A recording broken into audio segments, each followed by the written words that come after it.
College RAs or police, what's the most unforgettable experience you've had with freshmen? I used to catch students playing possum all the time. The game was simple: climb a tree, start drinking, and keep going until you literally fell out. The last one still hanging on one. Then there were the guys who decided to have lightsaber duels, except they weren't using plastic toys. They had unscrewed fluorescent light tubes and were going at each other with them like actual swords.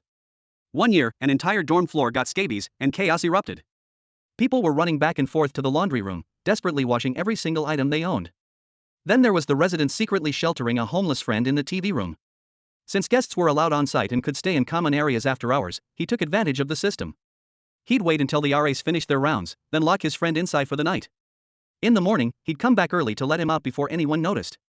One night around midnight, I woke up to the sound of Roman candles being fired at a building.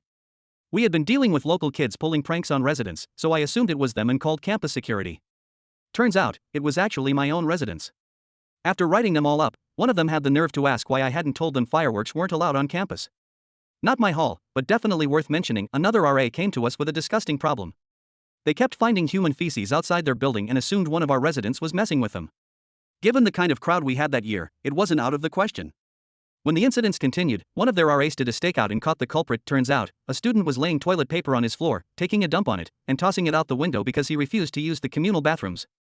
And finally, on the last night in the dorms, I walked into a room where a group of students were pouring beers straight into the carpet, a tribute to their friends who had dropped out before the semester ended.